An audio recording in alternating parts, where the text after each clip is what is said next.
আপনার শরীরের blood circulation কেমন আছে? ৫টি কারণে বডিতে ব্লাড সার্কুলেশন খারাপ হয়। তো ব্লাড প্রেশারের এটা একটা কিন্তু সিম্পটম যে বেশি হয়ে গেলে মাথা ঘুরাবে, ঘাড় ব্যথা করবে।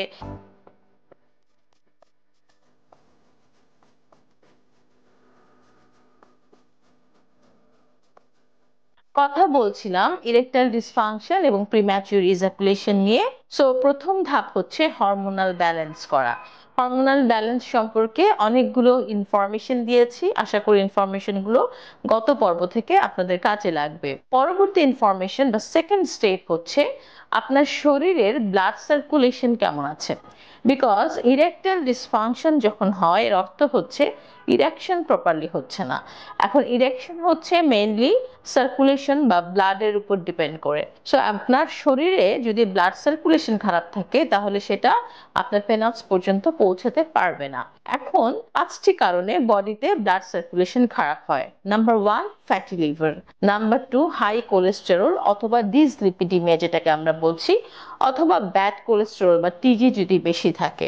নাম্বার 3 হচ্ছে ওবেসিটি অথবা স্থূলতা অথবা সেন্ট্রাল ওবেসিটি যেটাকে আমরা বলি ভুঁড়িটা বেড়ে যাওয়া। 4 নাম্বার হচ্ছে ডায়াবেটিস, খুবই কমন আমাদের ক্ষেত্রে। আমার কাছে যে পেশেন্টস গুলো ইরেকটাইল ডিসফাংশন নিয়ে বা প্রিম্যাচুর ইজাকুলেশন নিয়ে আসে তাদের আমরা দেখি ম্যাক্সিমাম পেশেন্টদেরই ডায়াবেটিস আছে অথবা প্রি ডায়াবেটিক কন্ডিশন আছে অথবা ফ্যামিলিতে ডায়াবেটিসের হিস্ট্রি আছে, নন ডায়াগনোসড হিসেবে পেশেন্ট আমাদের কাছে আসছে।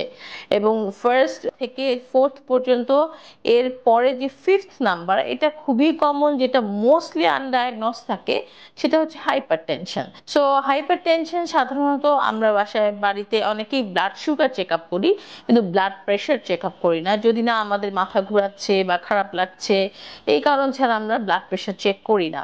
তো ব্লাড প্রেশারের এটা একটা কিন্তু সিমটম যে বেশি হয়ে গেলে মাথা ঘোরাবে, ঘাড় ব্যথা করবে, অথবা কম হয়ে গেলে উইক লাগবে। কিন্তু অনেকের কিন্তু এই সিমটমটা নাও লাগতে পারে। তো সেই ক্ষেত্রে আমাদের উচিত একটা নির্দিষ্ট বয়সের পরে ব্লাড প্রেশারটা রেগুলার চেক আপ করা। স্ট্রেস হলে ব্লাড প্রেশার বেড়ে যাচ্ছে, ঘুম ভালো না হলে বেড়ে যাচ্ছে, এগুলো হলেও কিন্তু আপনাকে হাইপার টেনশন আছে কিনা এটা সঠিকভাবে ডক্টরের কাছে ডায়াগনোসিস করতে হবে। সো এই 5টা syndrome, diabetes, hyper tension, fatty liver, obesity এবং হাই কোলেস্টেরল, আমরা বলছি মেটাবলিক সিনড্রোম।